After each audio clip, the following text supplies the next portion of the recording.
Kenapa dikatakan ulama pewaris para nabi? Karena ulama adalah orang-orang yang mengajarkan ilmu, orang-orang yang memahami ilmu. Yang ilmu itu adalah ilmu yang dari Allah yang diberikan kepada para nabi, kemudian yang melanjutkan kepada umat nabi adalah para ulama.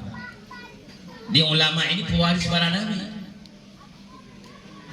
Maka Rasulullah mengatakan, "Faman akramahu faqad akramani." Siapa yang memuliakan ulama, sungguh dia telah memuliakan daku. Faman akramani faqad akramallah. Siapa yang memuliakan aku, sungguh dia telah memuliakan Allah. Faman akramallah fama'wahu jannah. Siapa yang memuliakan Allah, maka tempat kembali mereka adalah surga. Jadi ulama pewaris Nabi. Kemudian Nabi mengatakan, siapa yang memuliakan ulama, sungguh dia telah memuliakan Nabi. Siapa yang memuliakan Nabi, sungguh dia telah memuliakan Allah. Karena tidak sampai syariat Nabi upah sekalian kepada kita semuanya. Tidak sampai syariat Allah Al-Quran kepada kita semuanya tanpa kerja keras para ulama. Kita kenal Islam, kita kenal iman, kita kenal halal dan haram, kita kenal batal dan sah, kita kenal hak dan batil. Silakan. Adalah semuanya berkat guru-guru kita, berkat para ulama, berkat ustadz-ustadz, berkat para habaib. Maka wajar Rasulullah marah seandainya kita mencaci maki para ulama, seandainya kita mencaci maki zuriyah daripada Rasulullah atau waris daripada Rasulullah, pewaris Rasulullah SAW. Apalagi seandainya pada ulama tersebut ada padanya zuriyah Rasulullah, yaitu habaib. Habaib itu ibu pas sekalian atau sayyid. Kalau kita di Aceh sering kita panggil sayyid. Sayyid. Ya, kami di Aceh sering panggil sayyid, Ustaz. Sayyid itu atau habib itulah zuriyah Rasulullah. Dalam tubuhnya mengalir darah Rasulullah. Seandainya habib tidak alim, wajib kita hormati. Apalagi alim. Seandainya seorang sayyid tidak alim, wajib kita hormati karena dalam tubuhnya mengalir darah Rasulullah SAW. Wajib kita hormati karena itu zuriyah Rasulullah. Apalagi pada sayyid itu atau habib itu ada keulamaannya,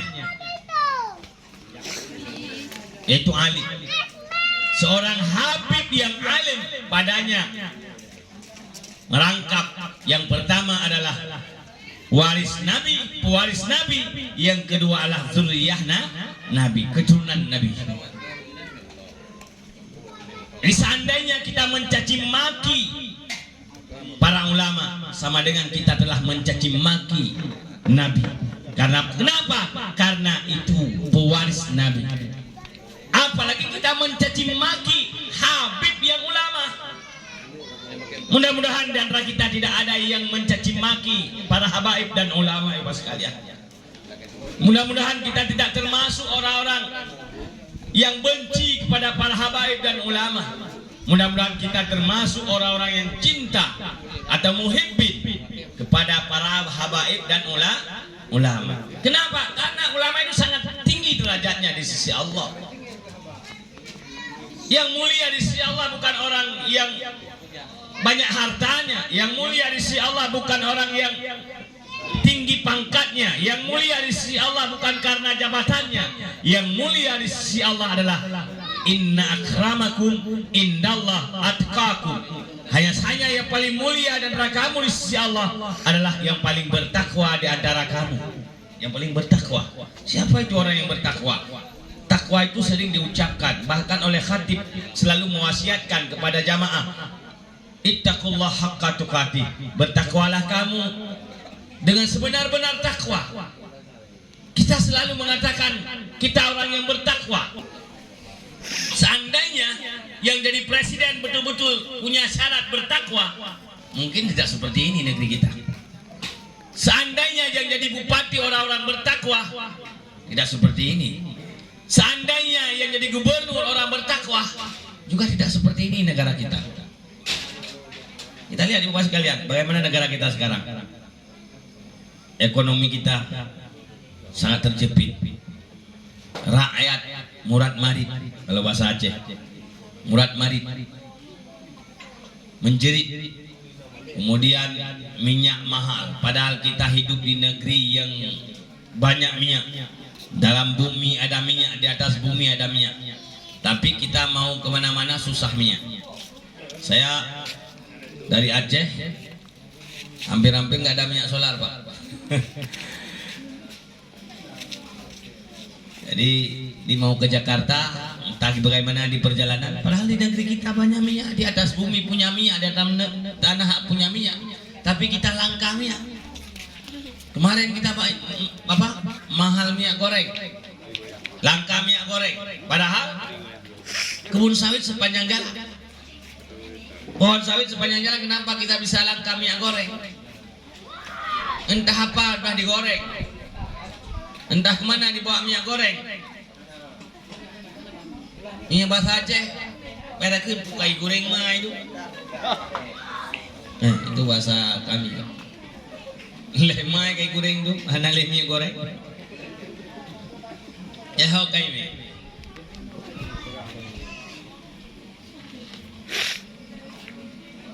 Jadi di negara yang banyak minyak, di negeri yang banyak minyak, di bumi yang banyak minyak, kita langka minyak.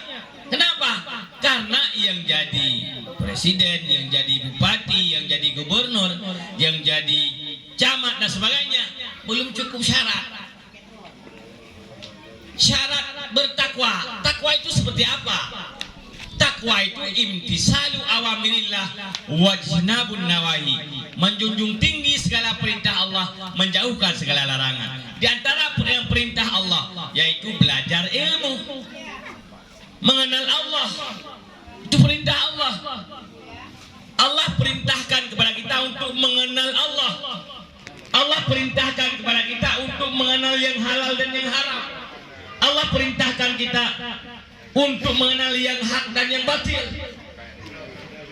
Jadi seandainya kita belum menuntut ilmu, belum belajar ilmu Allah, itu ilmu akhirat, maka itu belum namanya orang itu bertakwa. Jadi kan mudah takwa. Takwa ya sekalian hanya mudah. Di masjid payah jak beut ile bumi bijak beut. Berkata tuli hari-hari kata tuli batil dan sah. Kata tuli Allah dengan sebenarnya mengenal Allah, maka kita baru namanya takwa. Bagaimana kita takut kepada Allah seandainya kita tidak kenal Allah? Ibu sekalian, mengenal Allah bagaimana kita kenal kalau kita tidak punya ilmu untuk mengenal Allah? Karena Allah itu tidak bisa dilihat di TV, Allah itu tidak bisa dilihat di foto, Allah itu tidak bisa dicari di Google, Allah itu tidak bisa dicari di berbagai macam media hari ini. Nggak ada. Kalau kita mau kenal Presiden Amerika bisa kita buka di Google, namanya apa, ditulis keluar. Tapi kalau kita mau kenal Allah, kita buka di Google, kita mau lihat bagaimana wajah Allah, itu nggak ada. Jadi kita kenal Allah dengan mengenal sifat-sifat Allah.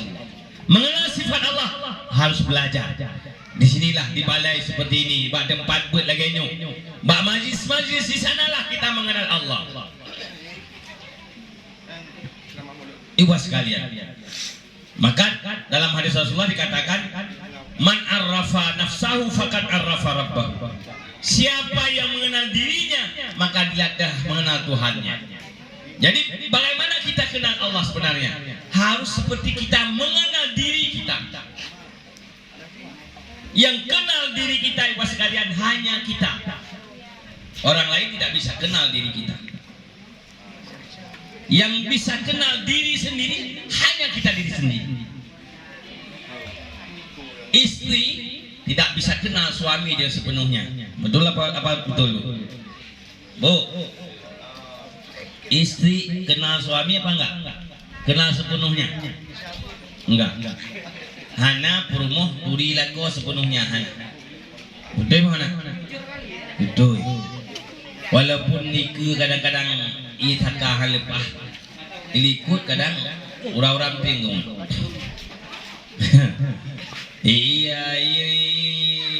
Iya pun tiada nabi gitu.